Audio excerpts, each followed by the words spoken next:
அவர் செய்த நன்மையான காரியங்களை நாங்கள் சொல்லி ஆராதித்தோம்.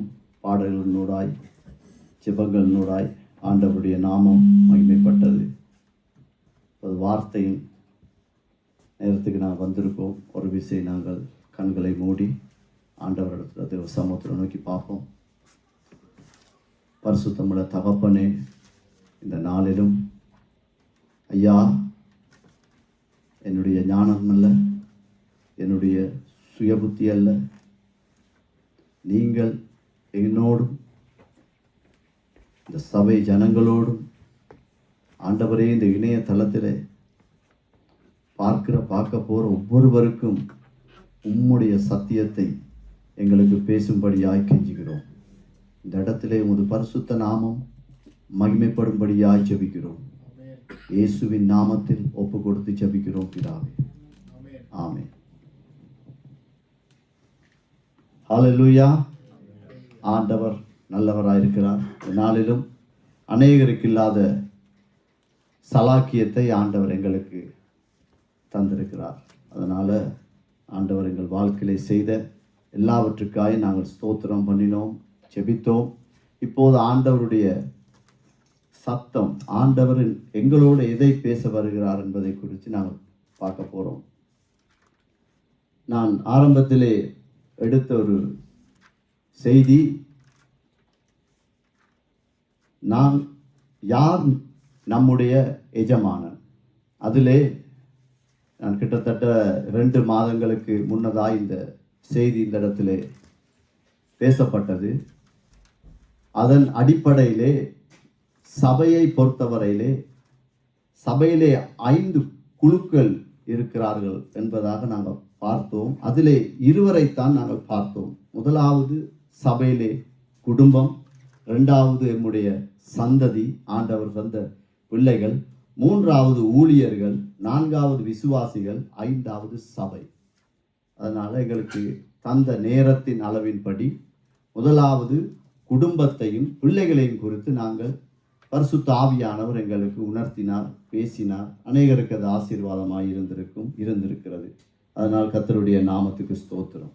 அதனால் இந்த நாளிலும் யார் நம்முடைய எஜமானன் என்ற தலைப்பிலே 2வது பகுதியாக இதை நாங்கள் தியானிக்க போகிறோம். இதுக்கு எங்களுக்கு ஆதாரமான ஒரு வசனம் மத்தேயு 6ஆம் அதிகாரம் 24ஆம் வசனத்திலே வாசிக்கும் போது ஆண்டவர் பார்த்து சொல்லுகிறார், 2 எஜமான்களுக்கு நீங்கள் ஊழியம் செய்ய முடியாது. 2 பேருக்கு ஊழியம் செய்ய முடியாது. அதாவது உலக பொருட்களுக்கும் ஆண்டவருக்கும் நீங்கள் ஊழியம் செய்ய முடியாது. அப்படி என்றால் ஒரு கிறிஸ்தவன் என்றால் நாங்கள் கிறிஸ்துவனுடைய சாயல், கிறிஸ்துவனுடைய தன்மை, கிறிஸ்து பேசுவார், கிறிஸ்து எப்படி ஒரு மனுஷனை பார்ப்பார், எல்லாவற்றையும் கிறிஸ்து போல நாங்கள் நடக்க முயற்சித்து பரிசுத்த ஆவியானவருடைய உதவியோடு அதை நாங்கள் அப்படியே ஒரு வாழ்க்கை வாழ்வோமானால் நாங்கள் ஒரு எஜமானனுக்கு வேலை செய்கிறோம் என்பதற்கான அடையாளம் அல்லது ஒரு பொருள்.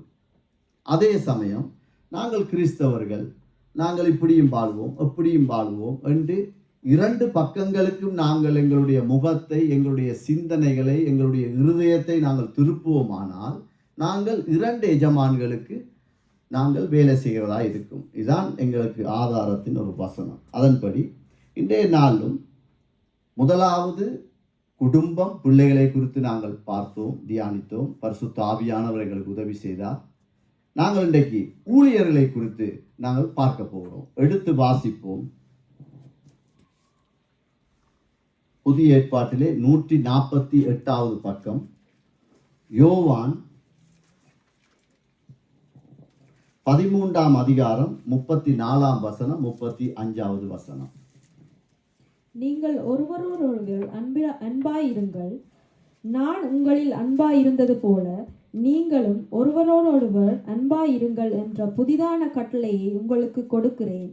நீங்கள் ஒருவரில் ஒருவர் அன்புள்ளவர்களாய் இருந்தால் அதனால் நீங்கள் என்னுடைய சீஷர்கள் என்று எல்லாரும் அறிந்து கொள்வார்கள் என்றார். நல்லது.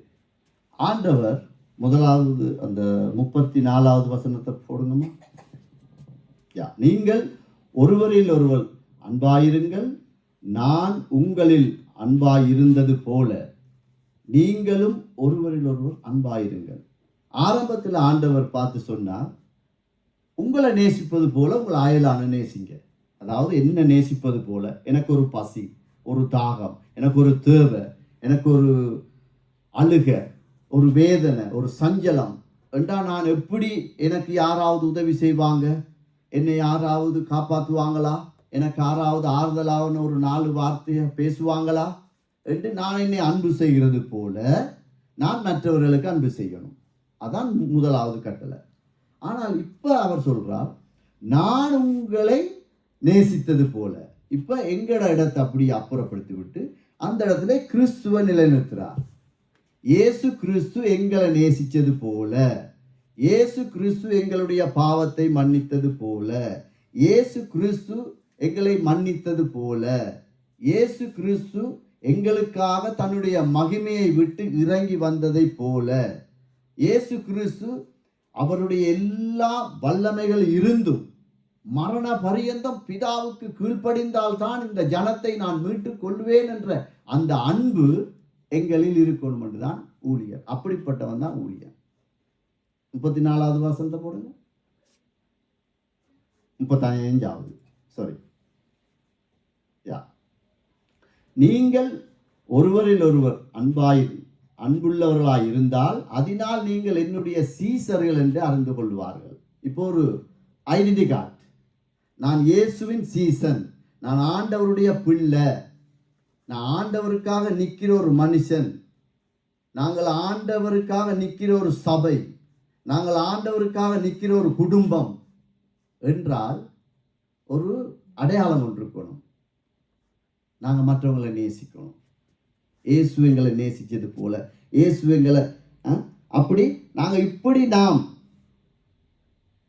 எங்களை நாங்கள் ஆராய்ந்து ஆண்டவரிடத்துல நாங்கள் எங்களை ஒப்பு கொடுப்போமானால் எங்களை யாரும் நாங்க போய் நான் ஊழியக்காரன், நான் ஆண்டவர பிள்ளை, சபையார் என்று நாங்கள் சொல்ல வேண்டிய அவசியம் இல்லை. அவங்களே எங்களுக்கு ஒரு அடையாளத்தை கொடுத்துருவாங்க. என்னுடைய வாழ்க்கையில வித்தியாசமா இருக்கிறான், ஆரம்பத்தில் இவன் இப்படி இல்லையே, இப்போ என்ன இப்படி இருக்கிறான், வாழ்க்கையில் ஒரு வித்தியாசம், அந்த அடையாளம் எங்களுக்கு வரணும். அதுக்கு நாங்கள் ஆண்டவர் எங்களுக்கு சொன்ன அந்த அன்பை மற்றவர்களுக்கு கொடுக்கும் போதுதான் நாங்கள் சீசன் என்ற ஒரு அடையாளத்தை பெற்றுக்கொள்வோம். இன்றைக்கு சீசன் என்றால் என்ன? மைக்க பிடிச்சா மட்டும்தான் ஊழியக்காரன் அல்ல. ஆண்டவருடைய அன்பு எங்களுக்குள் வரணும். மனைவி ஏதாவது ஒரு மன அழுத்தத்துக்குரிய காரியத்தை செய்தால் நித்திரைக்கு போக முன்னதாய் நாங்கள் மன்னிக்கணும். கணவன் மன அழுத்தத்துக்குரிய ஒரு காரியத்திலே இருக்கிறான் என்று சொன்னால் மனைவி நித்திரத்துக்கு போக முன்னதாக மன்னிக்கணும். சபைக்குள்ளே, வாலிப பிள்ளைகளுக்குள்ளே, எங்கிருந்தாலும் நாங்கள் கடவுளுடைய அன்பை நாங்கள் செலுத்தினால்தான் நானும் நீங்களும் இந்த சீசன் என்ற ஒரு ஸ்தானத்தை நாங்கள் அடையலாம். இல்லாட்டி நாங்கள் சீசன் இல்லை. சொல்லிக்கொள்ளலாம், நான் ஒரு சீசன், நான் ஒரு ஊழியக்காரன், நான் ஆண்டவர பிள்ளைன்னு சொல்லலாம். ஆனால் கிறிஸ்துவின் அன்பு எங்களுக்குள்ளே இருந்து மற்றவர்களுக்குள்ளே கடத்தப்படாவிட்டால் நாங்கள் சீசன் அல்ல. அதான் ஆண்டவர்கள் சொல்றார். நீங்கள் அப்படி செய்தால்தான் என்னுடைய சீசர்கள் என்று எல்லாரும் அறிந்து கொள்வார்கள். இந்த உலகம் எங்களை நோக்கி பார்க்கும், உங்களை நோக்கி பார்க்கும், என்னையை நோக்கி பார்க்கும். அதனால நாங்கள் கடவுளுடைய சீசனாய் இருக்க வேண்டும் என்றால், கர்த்தருடைய பிள்ளைகளாய் இருக்க வேண்டும் என்றால் நாங்கள் கடவுளுடைய அன்பை நாங்கள் பிரதிபலித்தே ஆக வேண்டும். 2வது வாசிப்போம். 137வது பக்கம், யோவான் எழுதின புஸ்தகம் 8ஆம் அதிகாரம் 4ஆம் வசனத்தை வாசிங்க. போதகரே, இந்த ஸ்திரீ விபச்சாரத்தில் கையும் மெய்யுமாக பிடிபட்டாள். ஆமென். இந்த இடத்துல வேத பாதகர், வேத அறிவுள்ளவர்கள், இதான் வேத அறிவுக்கும் அபிஷேகத்துக்கும் இருக்கிற வித்தியாசம். வேத அறிவுள்ள மனுஷனுக்கும் பரிசுத்த ஆவியானவருடைய அபிஷேகத்துக்கும் இருக்கிற ஒரு 2 காரியத்தை இந்த இடத்துல ஆண்டவர் எங்களுக்கு வெளிப்படுத்துகிறார். அந்த இடத்துல பாருங்க, இந்த 3 காரியங்கள் இருக்கு. கையும் மெய்யுமாய் பிடிபட்ட ஒரு விபச்சாரி. ஒருவன் ஒரு ஆணாக இருக்கலாம், பெண்ணாக இருக்கலாம். விபச்சாரத்தை தனியே செய்ய முடியாது. களவு செய்யலாம், பொய் சொல்லலாம், அடிக்கலாம், மற்ற காரியங்கள் எல்லாம் செய்யலாம், கொலை கூட செய்யலாம் தனிமையில போய். ஆனால் விபச்சாரம் ஒரு பெண்ணாலேயோ ஒரு ஆணாலேயோ தனியாக செய்யவே முடியாது. அதை அவங்களே உறுதிப்படுத்துறாங்க. எப்படி? கையும் மெய்யுமாய் பிடிபட்டால் சரிதானே. இப்ப வேத அறிவுள்ளவன் என்ன செய்யறான்டா, பெண்ணை மாத்திரம் கூட்டிக் கொண்டு வாரான் இயேசுவின் இடத்துல. அப்ப மற்றவர் எங்க? மற்றவர்களால் இருக்கத்தானே போகணும், மற்றவரை கொண்டு வரல. இது வேத அறிவு. வேத பாதகர், பரிசேயர், அவங்க லோ. அபிஷேகத்தை குறித்து எந்த ஒரு கவலையும் இல்லை, தேவ அன்பை குறித்து எந்த ஒரு பாரமும் இல்லாத ஜனங்கள். 2வதாய் பார்க்கிறோம், விபச்சாரம் செய்த அந்த மற்றவரை குறித்து அவங்களுக்கு எந்த விதமான ஒரு பாரமும் இல்லை. அவர்களுக்கு வேண்டியதெல்லாம் தாங்கள் நினைத்ததை தாங்கள் செய்து முடிக்கும். ஆனா ஆண்டவர் என்ன சொல்றார் பாருங்க. ஆண்டவர் சொல்றார், அதே அதிகாரத்துல 8ஆம் அதிகாரம் 7ஆம் வசனத்தை போடுங்கம்மா.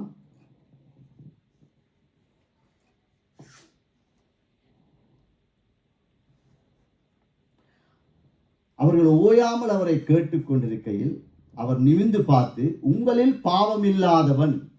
இதுதான் முக்கியம். கடவுளை நேசிக்கிற ஒரு மனுஷன், நான் ஆண்டவருடைய சரீரத்திலையும் இரத்தத்திலையும் நான் பங்கு கொள்கிறேன், நான் பிதாகுமாரன் பரிசுத்த ஆவியினால் ஞானஸ்தானம் பெற்ற ஒரு மனுஷன், நான் கடவுளுக்கு கீழ்ப்படுகிற ஒரு மனுஷன், நான் ஒரு ஊழியக்காரன் என்று ஒரு சொல்லக்கூடியவனுக்கு ஒரு அடையாளம் தன்னை தானே நியாயம் தீர்ப்பது. அதான் ஆண்டவர், உங்களில் பாவம் இல்லாதவன் முதல் கல்லை எரியட்டும். இதான் ஊழியக்காரனுடைய தகுதி. நாங்கள் மற்றவனை குற்றப்படுத்தக்கூடாது. ஆனால் ஒரு சில சம்பவங்களை நாங்கள் சபைக்கு, வாலிப பிள்ளைகளுக்கு நாங்கள் விளக்கப்படுத்தித்தான் ஆக வேண்டும். கண்ணை மூடிக்கொண்டிருக்க கூடாது. அதனுடைய பாவத்தினுடைய வீரியத்தை, வஞ்சனையை நாங்கள் விளக்கப்படுத்தலாம், அவர்களை குற்றப்படுத்த முடியாது. இந்த இடத்துல ஆண்டவர் சொல்றார், உங்கள யார் பாவம் இல்லாதவன்? முதலாவது அவனறி. இதான் ஆண்டவருடைய நாங்கள் இப்ப நான் இருக்கிறேன்னு சொன்னால், இப்ப எனக்கு விரோதமா சபையிலேயோ வீட்டிலேயோ நான் போற இடங்கள்ல, வர்ற இடங்கள்ல, வேலை செய்யற இடத்துல ஒருவன் எனக்கு விரோதமா எழும்பலாம். அப்ப அந்த இடத்துல தான் தெரியும் நான் இயேசுவின் சீசனா, இயேசுவின் பிள்ளையா, இயேசுவின் அன்பு என்னிடத்தில் இருக்கிறதா. இருந்தால் தானே அது வெளியால வரும். எங்க அம்மா அப்பா சொல்லுவாங்க, பானையில இருந்தா தான் அகப்பையில வரும். அப்ப என்னுடைய இருதயத்துக்குள்ள அந்த கிறிஸ்துவனுடைய அன்பு இருந்தால் தானே நான் கோவப்படும் போது, நான் டென்ஷன் ஆகக்குள்ள, என்னை யாரும் மன அழுத்தத்துக்குள்ள கொண்டு போகும்போது நான் கிறிஸ்துவனுடைய அன்பை அப்ப நான் யோசிக்கிறேனா? அதான் இயேசு கிறிஸ்துவனுடைய அன்பு. அதான் இயேசுவின் சீசனுடைய காலை. உண்மையான சீசன் என்ன செய்வான்? அதே அதிகாரத்துல 8ஆம் அதிகாரம் 11ஆம் வசனத்தை போடுங்கம்மா. ஸ்தோத்திரம். அதற்கு அவள் இல்லை என்றால், ஆண்டவரே, இயேசு அவளை நோக்கி, நானும் உன்னை ஆக்கினைக்குள்ளாக தீர்ப்பதில்லை. எங்களை யாருக்கும் அதிகாரம் கொடுக்கப்படவில்லை. அவர் பாருங்க, மகிமையிலிருந்து வந்த பரிசுத்த ஒரு தெய்வம், அவர் எங்களுக்கு முன்மாதிரியாய். அதான் சொன்னார், என் சிலுவையை சுமந்து கொண்டு எனக்கு பின்னால வா. இதான் அர்த்தம். நாங்க மற்றவங்களை குற்றப்படுத்துறோமா? நாங்க நியாயப்படுத்துறோமா? எங்கட பேரை தக்க வைக்கிறதுக்கு நான் செய்தது சரி. அவங்க இப்படி சொன்னபடியாத்தானே நான் சொன்னேன். அவங்க சொல்லாம இருந்திருந்தால் நான் சொல்லி இருக்க மாட்டேன். இது என்னுடைய நீதி, என்னுடைய சுயநீதி. இது இன்னொரு எஜமானன். ஆண்டவர் சொல்றார், நீ கையுமையுமா பீடிப்பட்டுட்டா. மக்களுக்கு முன்னாலேயும் அவைய அப்படியே கொண்டு நிப்பாட்டியாச்சு. ஒரு சாதாரண வேலை இல்லை, விபச்சாரம். வேசித்தனம் கர்த்தருடைய பார்வையிலே அருவருக்கத்தக்க ஒரு காரியம். உண்மைதான். நானும் முன்னே நியாயத்திருக்க மாட்டேன். மன்னிப்பு, அன்பு இருந்தால்தான் மன்னிக்கலாம். அன்பில்லாட்டி மன்னிக்கவே முடியாது. நாங்கள் ஒருத்தனுக்கு காசு கொடுக்கறதுக்கு அன்பு தேவையில்லை. என்னுடைய பெயர் புகழ் எல்லாரும் பார்க்கத்தக்கன்னு நான் கொஞ்சம் காசை கொடுக்கலாம் என்றும் கொடுக்கலாம். அதுக்கெல்லாம் அன்பு தேவையில்லை. ஆனால் ஒருவனை மன்னிக்கிறதுக்கு அன்பு இல்லாட்டி ஒன்றும் செய்யலாம். கிறிஸ்துவின் அன்பு எங்களுக்குள்ள இருக்கணும். கிறிஸ்துவனுடைய அன்பை நாங்கள் உள்வாங்கியே ஆக வேண்டும். குருவை போலதான் சீசன் இருக்கணும். நாங்கள் இயேசு கிறிஸ்துவின் பிள்ளைகள் என்றால், இயேசுவின் இரத்தத்தினாலே உண்மையிலே நாங்கள் பாவத்திலே கழுவப்பட்டோம் என்றால், நாங்கள் மற்றவனை குற்றப்படுத்த மாட்டோம். மனைவியா இருக்கலாம், கணவனா இருக்கலாம், ஊழியக்காரனா இருக்கலாம், சக ஊழியக்காரனா இருக்கலாம், நண்பனா இருக்கலாம், எங்க அம்மா அப்பாவா இருக்கலாம், யாரா இருந்தாலும் நாங்கள் குற்றப்படுத்தவே மாட்டோம். பதிலா என்ன செய்வோம்டா, ஆண்டவரே இந்த காரியத்திலிருந்து எனக்கு விடுதலையை தாங்க, நான் வாய் திறக்கக்கூடாது, ஆண்டவரே எனக்கு உதவி செய்ய, எனக்கு எப்படியாவது பூட்ட போடுங்க, என் மாமிசம் சொல்லுது பேசு பேசு பேசு, நீ ஏன் பேசாம இருக்கா, பேசு சொல்லு மாமிசம். இன்னொரு எஜமானன் அவனுடைய வேலையை தான் சொல்லிக்கொண்டே இருப்பான். உண்ட பக்கத்துல நியாயம் இருக்கு, நீ விட்டு கொடுக்காத, பேசு. குருவை போல சீசன், குருவை போல சீசன். அப்படி இருக்கிறோமா? அப்படி இருக்கிறவங்க தான் சீசன். இதுக்கு பெருசா நாங்க ஒன்றும் பெருசா மலை ஏறி குதிச்சு சாதிக்க வேண்டிய அவசியமே இல்லை. நாங்க இயேசுவின் பிள்ளைகளாக இருக்கிறதுக்கு ஒன்றே வெரி சிம்பிள், தாழ்மை. ஆண்டவரே நான் உங்களை போல வாழணும் ஐயா, அதுக்கு முயற்சித்தாலே போதும். நாங்கள் வாழாட்டியும் பரவாயில்ல, ஆண்டவரே அந்த கிருபையை கேட்டாலே போதும், அவர் நிச்சயமா தருவார். ஆண்டவருடைய அன்பை பாருங்க, அவரால் ஏன் செய்யல சொல்றார், நான் உன்னை நியாயத்திற்கு இனி பாவம் செய்யாத. இதே அன்பு எங்களிடத்தில் இருக்கணும், என்னிடத்துல இருக்கணும். நான் இங்க வந்து நின்று அன்பை பத்தி உங்களுக்கு பேசி போட்டு மனைவியோ பிள்ளைகளையோ நான் உண்மையா நேசிக்காட்டி, இது பாத்திரம் இருக்கும், அது ஓட்டையா இருக்கும், ஆனா பாத்திரம் பொலிஷா இருக்கும், அழகா இருக்கும், ஆனா ஓட்டை சின்ன ஓட்டை ஒன்று இருக்கும், அது யாருக்கும் தெரியாது, அப்படியே கீழே போய்கொண்டே இருக்கும், அதுல எந்த பிரயோஜனம் இல்லை. அதனால நாங்கள் கிறிஸ்துவின் அன்பை, எங்களுக்குள்ளே இருக்கிற அன்பை இருந்தால்தான் மற்றவர்களுக்கு கடத்தலாம். அதுல நாங்கள் ஞானமா இருக்கிறோமா? இது எங்களுக்குள்ள ஒரு கேள்வி. இன்றைக்கு நாங்கள் யோசிச்சு பார்ப்போம். நான் இயேசுவின் அன்பை பிரதிபலிக்கிறேனா? இயேசு மன்னிச்சது போல என்னுடைய மனைவியை மன்னிக்கிறேனா? இயேசு மன்னிச்சது போல, இயேசு நியாயம் தீர்க்காது போல பக்கத்தில் இருக்கிற சகோதரனையோ வேலைத்தளத்திலேயோ மனைவி கணவனையோ அதாவது நான் என்னுடைய மனைவியையோ மனைவி என்னையோ மன்னிக்கத்தக்கதான அந்த சூழ்நிலைக்குள்ளே நாங்கள் இருக்கிறோமா? அந்த கிருபையினும் குடைக்குள்ளே இருக்கிறோமா? இருந்தால்தான் நாங்கள் ஆண்டவருடைய சீசர்கள். இல்லாட்டி சும்மா சொல்லிக் கொள்ளலாம். 25 வருஷம் பிரதர் ஞானஸ்தானம் எடுத்து ஜெபம் அவரும் அழுது புலம்பி எல்லாம் ஜெபம் பண்ணி விடுவார். மன்னிக்கிற தன்மை இல்லை என்றால், கிறிஸ்துவின் அன்பை நான் கடத்தாவிட்டால், கிறிஸ்துவனுடைய அன்பை நான் மற்றவர்களுக்கு என்னிலே இருக்கிறது என்று நான் காண்பிக்க வேண்டிய இடத்திலே காண்பிக்காவிட்டால், நானும் பரிசேயர் சரிசேயருக்குள்ளே தான் இருப்பேன். சத்தம் வரும், ஓலமிடலாம், கத்தலாம், தேவ பிரசன்னம் இருக்காது. அதனால நாங்கள் ஆண்டவருடைய சீசனாய் இருப்பதற்கு, ஆண்டவருடைய அடிச்சுவடை நாங்கள், அதான் குருவை போல சீசன் இன்றைக்கு இருக்கா? அப்படி யோசிச்சு பாருங்க பார்ப்போம். இயேசுவை போல இருக்கா? இன்றைக்கு நாங்கள் ஒரு உதாரணத்துக்கு எடுத்துக்கொண்டால், நாங்கள் ஆரம்பத்திலே பிரசங்க மேடைகளிலே ஒரு உதாரணத்துக்கு உவமைகளை சொல்லுவார்கள், கதைகளை சொல்லுவார்கள். அது எனக்கு ஆரம்ப நாட்களிலே நான் அடிக்கடி கேட்கக்கூடிய ஒரு காரியம் என்றால், விசுவாசத்தை குறித்து அவங்க எடுக்கும்போது ஒரு நாள் அவர் இப்படி சொன்னார். எப்படின்னு சொன்னால், ஒரு மனுஷன் குரங்க அவர் பிள்ளை போல பார்த்து கொண்டாராம். செல்ல பிராணி, நாய் வளர்க்குறாங்க, பூனை அதே போல. பக்கத்து வீட்டுக்காரன் அவரோட ஃப்ரெண்ட், அவர் சொல்லுவாராம், இந்த குரங்க போய் வளர்க்கிறியப்பா, இது கீழ்ப்படியுமா உனக்கு? உனக்கு வேற வேலை இல்லையா? சொன்னேனே அது கீழ்ப்படியும் என்று சொல்லி ஒரு நாள் இவருக்கு ஒரு வாய்ப்பு கிடைத்தது. இவருடைய வீட்டை விட்டு ஒரு தூர இடத்துக்கு ஒரு 25-30 கிலோமீட்டர் போயிட்டு பின்னேறம் தான் இவர வீட்டுக்கு வர்றதுக்கு ஒரு காரியம் இருந்து இவரும் இவருடைய நண்பரும். அப்ப இவர் சொன்னாராம், இப்ப பா நீ சொன்னாலவா இது குரங்கண்டு, இது எப்படி கீழ்ப்படிதுன்னா உனக்கு காட்டுறேன்னு சொல்லி இது அவர் சொன்ன கதையா.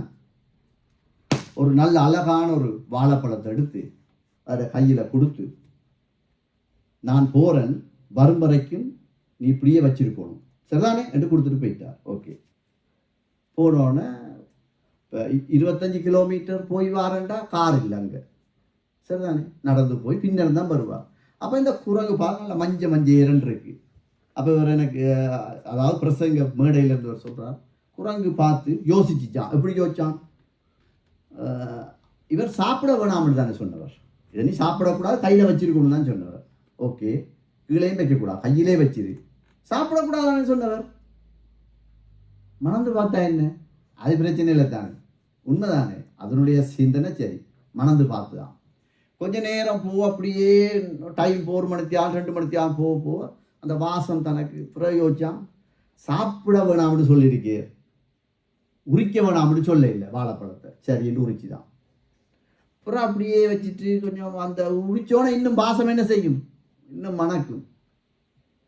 அப்படியே கொஞ்ச நேரம் இருந்திருந்து அதை சாப்பிட்டுட்டு 2 பேரும் வந்தாங்க. இவர் சொல்லிக்கொண்டு வா பா குரங்கண்டாயே பார் நான் எப்படி வளர்க்குறேன்னு, உண்ட பிள்ளை கூட இப்படி இருக்காது. வந்து பார்த்தா அது வாழைப்பழத்தையும் சாப்பிட்டு தோலையும் சாப்பிட்டு அது குரங்கு. இது ஒரு அவர் சொன்ன உதாரணம். இதெல்லாம் விட்டுட்டு உண்மை சம்பவங்களை நாங்கள் பார்ப்போம். ஏண்டா எங்களுக்கு தேவை. இது ஒருவனை குற்றப்படுத்தலை, நியாயம் தீர்க்கலை சரிதானே. ஒரு அண்மையிலே ஒரு கூடுகையிலே நடந்த ஒரு காரியம். அந்த இடத்துல கிறிஸ்தவ சகோதரர்கள் இருந்த இடத்திலே எல்லாரும் வந்து கதைச்சி ஆறுதல் படுத்தி இருக்கும்போது திடீரென்று ஒரு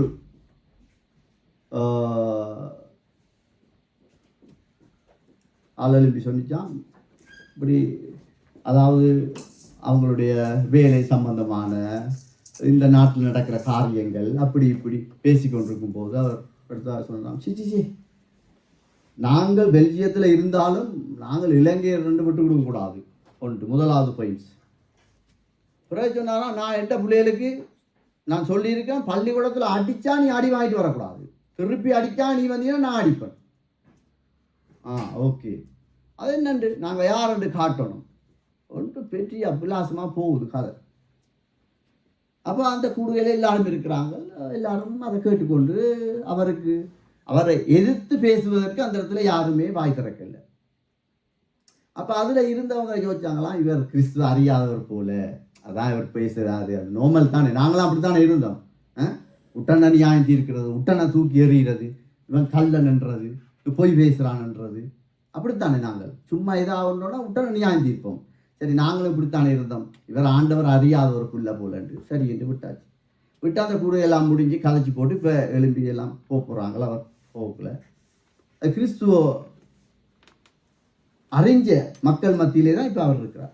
அப்போ அவர் போகும்போது அவருக்கு கூப்பிட்டு சொல்கிறாங்க, பிரதர் ஜெபிச்சுட்டு போங்க. ஜெபமா என்று அந்த மனுஷனும் ஜெபிக்கிறார். ஆட்டிக்கு பரிசுத்த ஆவியானவரே உதவி செய்யும், அது இதன்று இந்த ஜெபம் கேட்கப்படுமா? இந்த ஜெபம் கேட்கப்படுமா?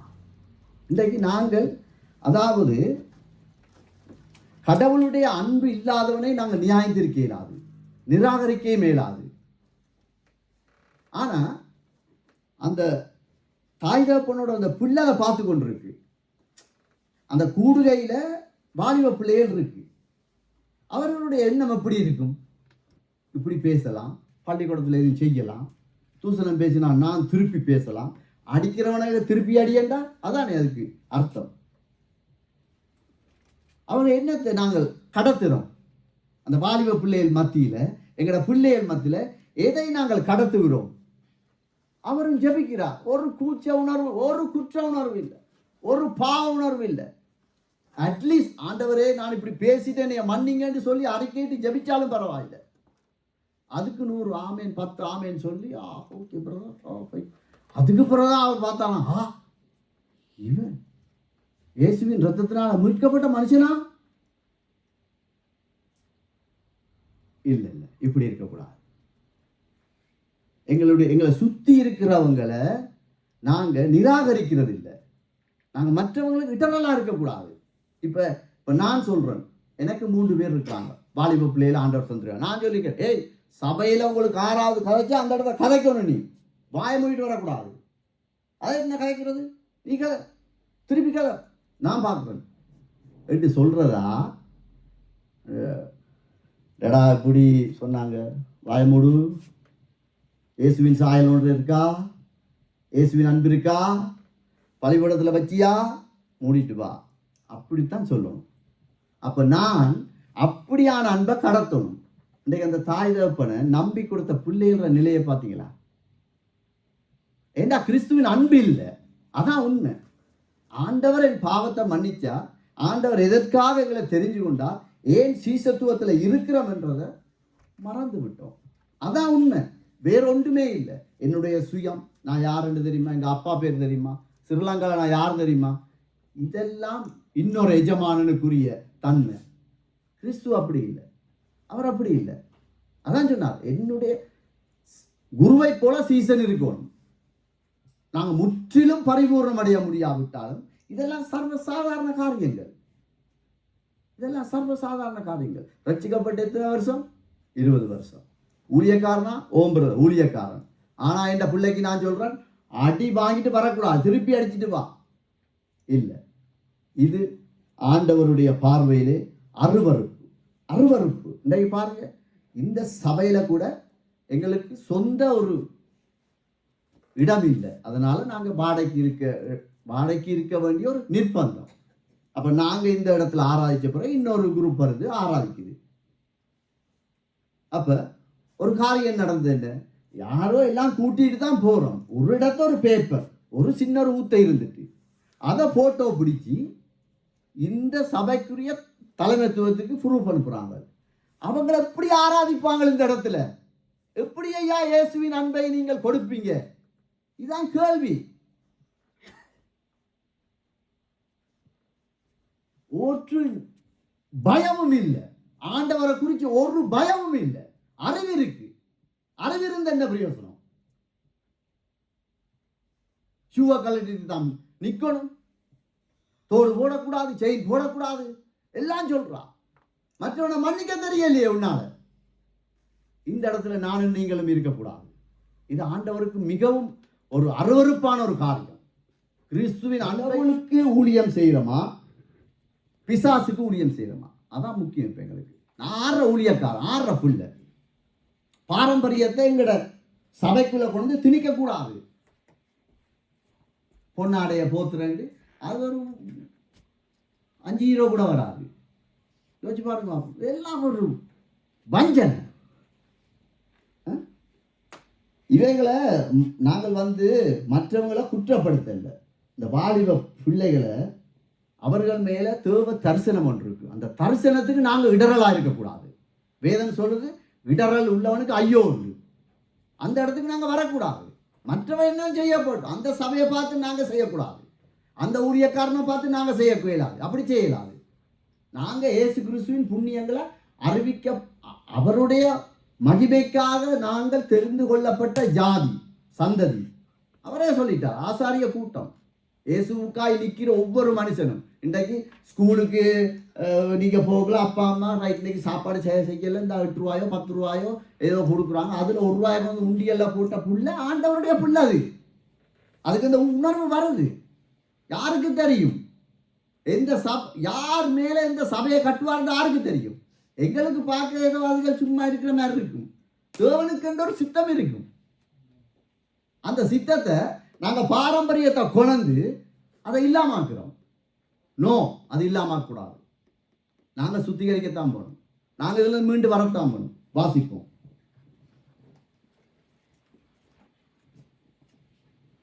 எரேமியா 3:20 வாசிங்க. 877 பக்கம். 877 பக்கம், பழைய ஏற்பாடு, எரேமியா 3:20. ஒரு மனைவி தன் புருஷனுக்கு துரோகம் செய்வது போல இஸ்ரவேல் வம்சத்தாராகிய நீங்கள் எனக்கு துரோகம் செய்தது மெய் என்று கர்த்தர் சொல்கிறார். பாருங்க, வஞ்சனை. இன்றைக்கு இன்னொரு சம்பவம் நான் நேரா பார்த்த ஒரு காரியத்தை நான் சொன்னா உங்களுக்கு இன்னும் அது ஒரு என்ன சொல்றது இன்னும் விளக்கமா இருக்கும். நான் கோத்ரிக்கில் இருந்த நேரத்தில் ஒரு இன்டர்நேஷனல் சபை என்று சொல்லி அதில் ஒரு இந்தியாவிலிருந்து தமிழ் பேசுகிற ஒரு ஊழியக்காரனை கூப்பிட்டாங்க. அப்போ அதனால் எங்களுக்கு சொன்னாங்க, உங்களோட ஆள் ஒரு வருடாப்பா வாங்கன்னு. எங்களுக்கு தானே விசா இல்லைன்னு எப்படியாவது தலையை கூட கொடுத்துருவோம். அதான் இந்த நிலைமை. அப்படி தான் நாங்கள் இருந்தோம். போயாச்சு. போனால் இத்தனை மணிக்குன்னு சொன்னால் 3 மணிக்குன்னு சொன்னால் நாங்கள் ஒரு 2:30 நாங்கள் போய் வாசலில் நிற்கிறோம். Summer time. அப்போ ஒரு வெள்ளைக்கார பிரதர் வந்து நிற்கிறார் வாசலில். ஃபோன் அடிக்க ஏதோ எஸ்எம்எஸ் பண்ணினார். இன்னொரு லேடி வந்தா, வாலிப பிள்ளை, இவரும் ஒரு வாலிபன்.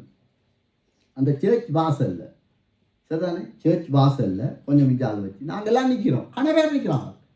அந்த பிள்ளைய பிடிச்சி நசிச்சு அவன் உதடு வச்சு பிச்சு சாப்பிட்ற மாதிரி முத்தம் கொடுக்குறான். அப்போ என்னைய கூட்டிகிட்டு போனவங்க ஊழியக்காரர்கள். நாங்கள் என்னடா இது நடக்குது, அது வெள்ளைக்காரர்கள் அதெல்லாம் நீ பார்க்க, சரி ஓகே. இப்போ கூட்டம் ஆரம்பிச்சிட்டு வஞ்சனை எப்படி வருதுன்னு பாருங்க. பேர் என்ன, இன்டர்நேஷனல் சபை, சரிதானே. இப்போ கூட்டம் ஆரம்பிச்சுட்டு செய்தி போகுது, எல்லாம் முடிய தேவையிலைக்கெல்லாம் வாங்க என்றோட எல்லாம் போனாங்க. நான் கொஞ்சம் பின்னுக்கு நிற்கிறேன். நான் எப்பயுமே லேசில் முன்னுக்கு போக மாட்டேன். அது இன்னும் தெரியாது, அது ஆண்டவர் என்னை அப்படித்தான் கூட்டிகிட்டு போகிறாரோ இன்னும் தெரியலை. அப்போ சரி நீங்கள் கூட்டிகிட்டு போன சொன்னார். வாங்க ஜெய், சரி ரெண்டு போய் நின்றா அந்த வாசல்ல நின்று சப்பினானே அவனை கூப்பிட்டு சொல்கிறா, அந்த பாஸ்டர் அவங்க தலைமுத்துவம் சொல்லுது ஜெபி இது. அவன் கை வச்சு என்னென்ன அபிஷேகம் வரும், என்னென்ன வரும், வஞ்சனை வெளியே வா. அன்றைக்கு நானும் நீங்களும் வெளியே வந்து ஆகணும். மிச்சம் கவனம், வாலிப பிள்ளைகளா மிச்சம் கவனம். உன்னை குறித்து கர்த்தர் வச்சிருக்க சித்தத்துக்கு நீ விரோதமா இருந்தால் நீ பிசாசுக்கு ஊழியம் செய்தா. எப்படி ஐயா அவன் ஒரு ஊழியக்காரன் என்று சொல்லி ஜெபிச்சு என்னண்டா எங்களுக்கு வரும். நான் அந்த கூட்டத்தை விட்டே வெளியே வந்துட்டேன். வேண்டாம், அதுக்கு பிறகு அந்த சபைக்கு நான் போறதே இல்லை. சீ, நரகம். பரிசுத்தம் இருக்க வேண்டிய இடத்துல அசுத்தத்தை வைத்து அழகு பார்க்கிற ஒரு வஞ்சனையான கூட்டம் இன்றைக்கு இருக்கு. கவனம். இங்க சாதாரணமான வாழ்ற வாழ்க்கை ஒரு வாழ்க்கை. நாங்க அந்த காலத்துல எங்களுக்கு அம்மா அப்பா சொன்னாங்க, மாட்டு அடிக்காத. ஏம்மா, நீ இன்னொரு இதொன்று இருக்கு, நீ மாடா பிறப்பா, மாடு நீயா பிறக்கும், நீ மாட்டு கடிச்ச மாதிரியே உனக்கு அடிக்கும். அதான் போய் வாழ்ற வாழ்க்கை ஒரு வாழ்க்கை.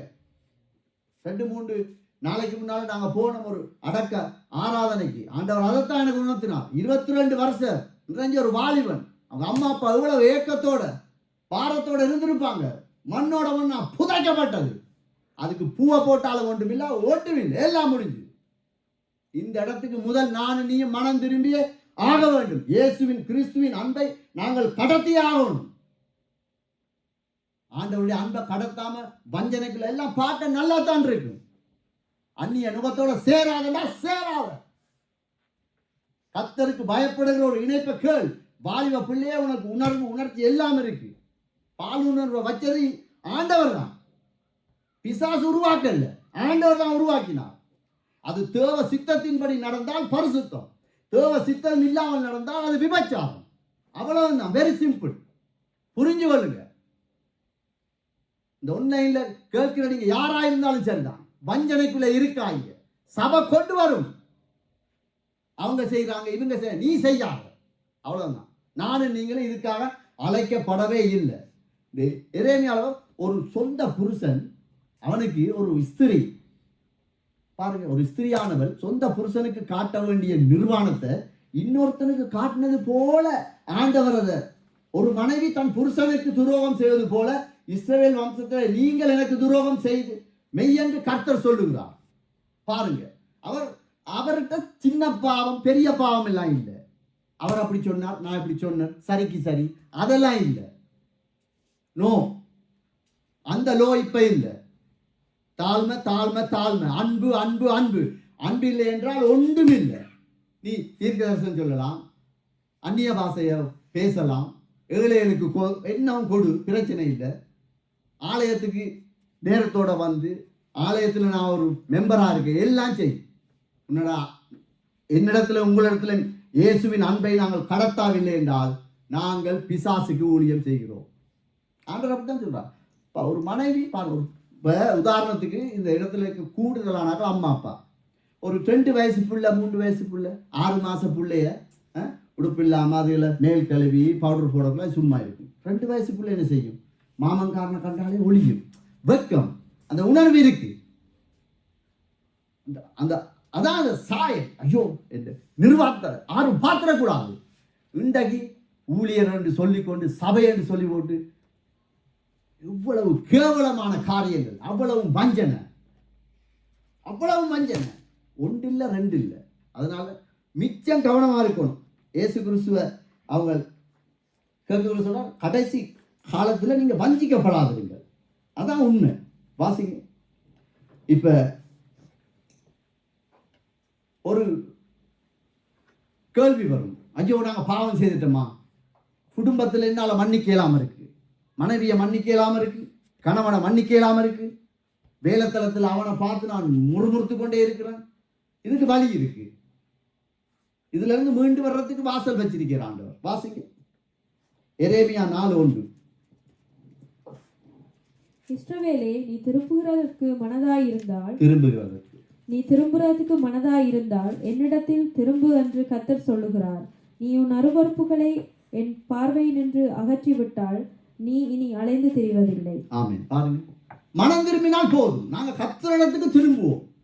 நாங்கள் பலவீனர்கள் தான். ஆண்டவரே, நாங்கள் உங்களை அவமானப்படுத்திட்டோம், உங்களை வைக்க வேண்டிய இடத்துல வைக்கல, பிசாசை கொண்டு வச்சிட்டோம். உண்மைதான். ஆண்டவரை ஆராதிக்க வேண்டிய ஜனங்கள் சத்துருவை ஆராதித்து விட்டோம். உண்மைதான். ஆண்டவர் சொல்றார், மனம் திரும்பு, நீ என்னிடத்துல திரும்பி நீ என்றால் அலைந்து திரிய வேண்டிய அவசியம் இல்லை. இப்ப எங்களுக்கு இயேசுவின் ரத்தத்தினால மீட்கப்பட்டிருக்கிறோம். எவ்வளவு ஒரு வலிமை. சங்கீதக்காரன் சொல்றான், வாசிங்க 37:25 வாசிங்க. பழைய ஏற்பாடு 692 பக்கம். நான் இளைஞனாயிருந்தேன், முதிர் வயதும் உள்ளவனானேன், ஆனாலும் நீதிமான் கைவிடப்பட்டதையும் அவன் சந்ததி அப்பத்துக்கு இறந்து திரிகிறதையும் நான் காணவில்லை. ஆமென். பாருங்க, இயேசு கிறிஸ்துவை ரத்தம் சிந்தப்படாத நாட்கள்ல ஒரு மனுஷன் சொல்றான், நீதிமான். அவனோட புள்ள சந்ததி என்றா பூட்ட புள்ள எல்லாரும் அப்பத்துக்கும் தண்ணீருக்கும் அழைச்சதை அவன் பார்க்கவே இல்லை. அவனுக்கே அப்படி இல்லை, எங்களுக்கு எப்படி இருக்கும் இல்லையாவுமா? இயேசுவின் ரத்தத்தினால மீட்கப்பட்ட நாங்கள், கழுவப்பட்ட நாங்கள், பிதாகுமாரன் பரிசுத்த ஆவியினால் ஞானஸ்தானத்தை பெற்றிருக்கிறோமே. எப்படி இருக்கிறோம்? எப்படி இருக்க வேண்டிய நாங்கள்? ஏன் எங்களுக்கு இந்த காரியம் இல்லை? நாங்க மனம் திரும்புவோம். மனம் திரும்புறவனுக்கு கிருபை இருக்கு, தாழ்மை உள்ளவனுக்குத்தான் கிருபை இல்லை என்றா ஒன்றுமே இல்லை. அதனால நாங்க எப்படியும் இயேசுவினுடைய அன்பை நாங்கள் கடத்தாவிட்டால் நாங்கள் இயேசுவின் பிள்ளைகள் என்றோ இயேசுவினுடைய ஊழியக்காரன் என்றோ நாங்கள் சொல்லவே முடியாது. யோவான் 14:14 வாசிங்க.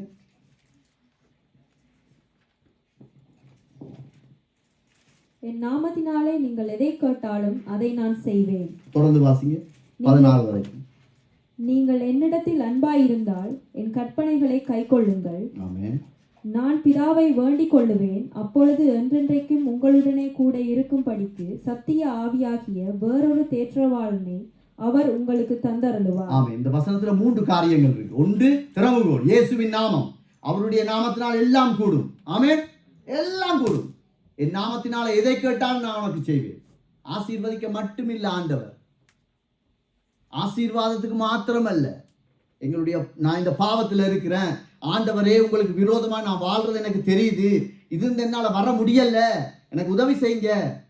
இயேசுவின் நாமத்தினால கேளு, உனக்கு கொடுக்கப்படும். இந்த ஆன்லைன்ல இணையதளத்துல கேட்க போற நீங்க யாரா இருக்கலாம், எந்த இடத்திலும் இருக்கலாம், எந்த விதமான காரியமா இருந்தாலும் இயேசுவின் நாமம் உங்களை விடுதலையாக்க வல்லமை உள்ளது. அதான் திறவுகோல். ஒவ்வொரு கிறிஸ்தவனுக்கும் அதான் திறவுகோல். அந்த அப்பா காலஞ்சு நீ அடி வாங்கிட்டு வரக்கூடாது, அடிச்சுட்டு வா. அவன் என்ன சொல்லியிருக்கோம், நீ இயேசுவின் பிள்ளை, அவனுக்கு ஜெபிச்சு போட்டு வா சொல்ல வேண்டிய மனுஷன் எப்படி இருக்காங்க யோசிச்சு பாருங்க. அன்பை கடத்துறோமா? திறவுகோல் இருக்கு ஐயா, எங்ககிட்ட திறவுகோல் இருக்கு. இன்னொரு காரியம் என்ன, நாங்கள் இயேசுவை நேசிக்கிறோம்ன்றதை நாங்கள் காண்பிக்கலாம். எப்படி? அவருடைய அன்பை மற்றவனுக்கு நாங்கள் கொடுக்கும் போது, மன்னிக்கும் போது, மறக்கும் போது, அவனுக்காக ஜெபம் பண்ணும் போது நாங்கள் அப்படிப்பட்ட ஒரு இடத்துக்கு வரலாம். அதான் இயேசுவின் சீசன். மூன்றாவது சொல்றா, நீங்க தனிமையா இருக்கிறீங்க. நீங்க நினைக்கிறீங்க நீங்க தனியா இருக்கிறீங்க. வேலை செய்யற இடத்த எல்லாரும் ஒரு பக்கம் இருக்காங்க, ஸ்கூல்ல எல்லா பிள்ளைகளும் என்ன ஒரு மாதிரி பார்க்குது. நீ தனியா இல்லை. உன்னோட ஆறு இருக்கிறது, உன்னோட ஆறு இருக்கிறது சொல்றவங்களோட மட்டும்தான் ஆண்டவர் இருப்பார், பரிசுத்த ஆவியானவர். தனியா இல்லை நாங்க, அவர் வல்லமை இல்லவர். இப்ப நீங்க ஒரு அல்சேசன் நாயை கூட்டிட்டு போறீங்க இங்க இருந்து, சரிதானே? நாயை கூட்டிட்டு போறீங்க.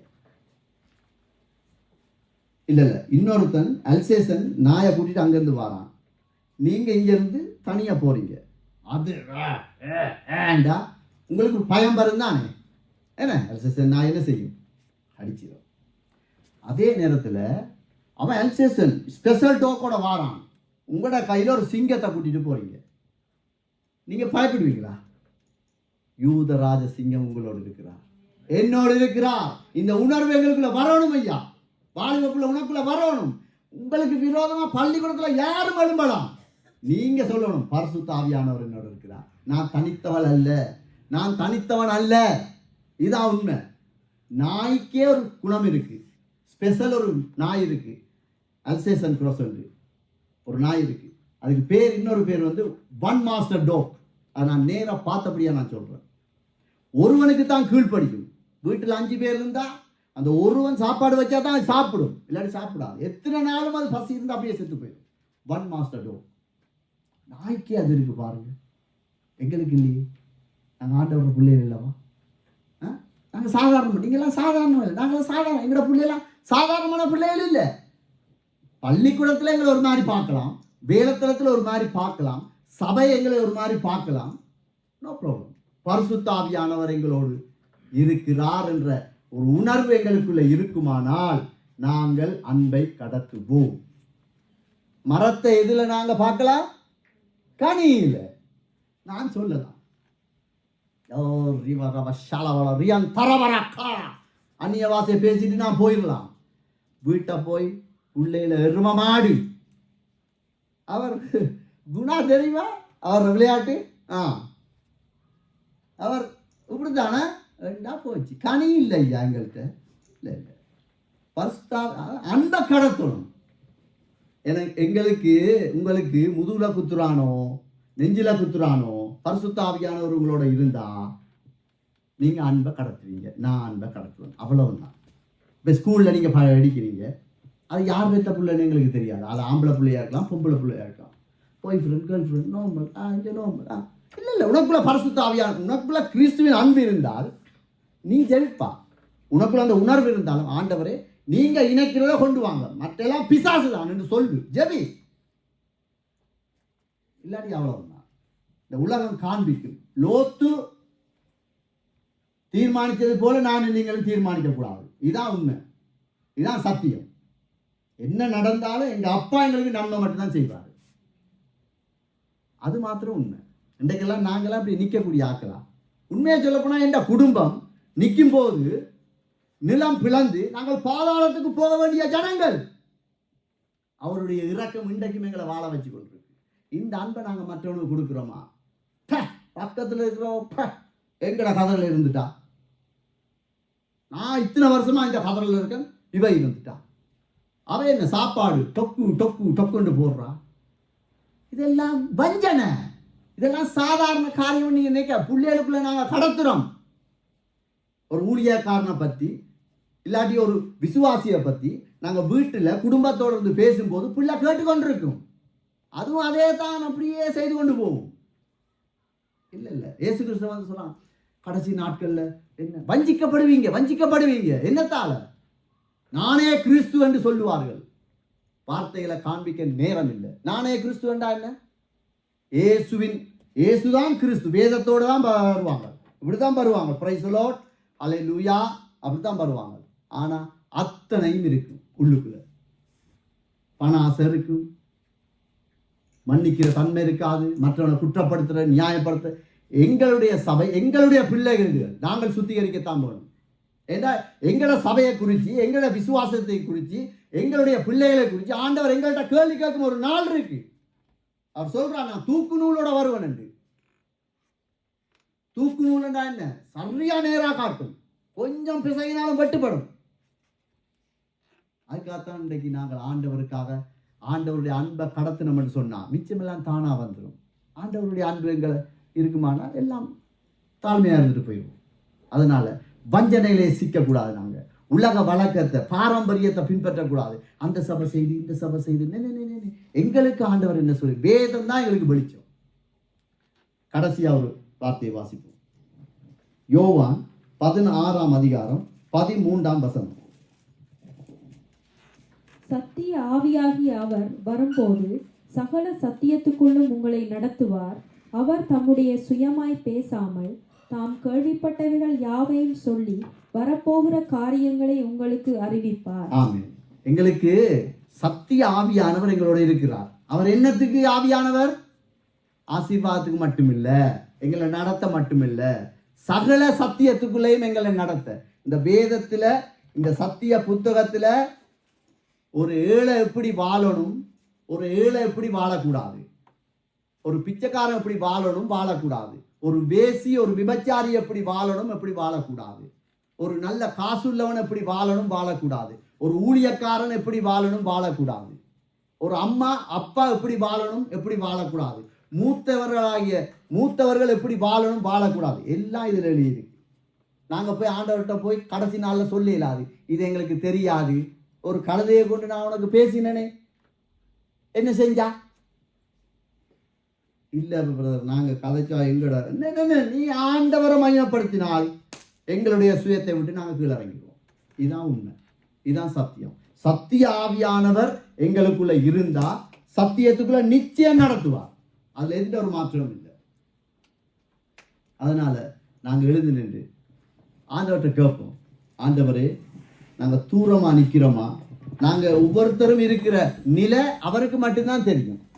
சபையில நாங்க எப்படி வாரம் போறோம்ன்றது உடுப்பை வச்சு, நடைய வச்சு, பேச்ச வச்சு நாங்க பார்ப்போம். ஆனா ஆண்டவர் ஒருவர் தான் எங்களுடைய உள்ளான இருதயத்தை பார்க்கக்கூடிய ஒரு பரிசுத்த தெய்வம். சரிதானே?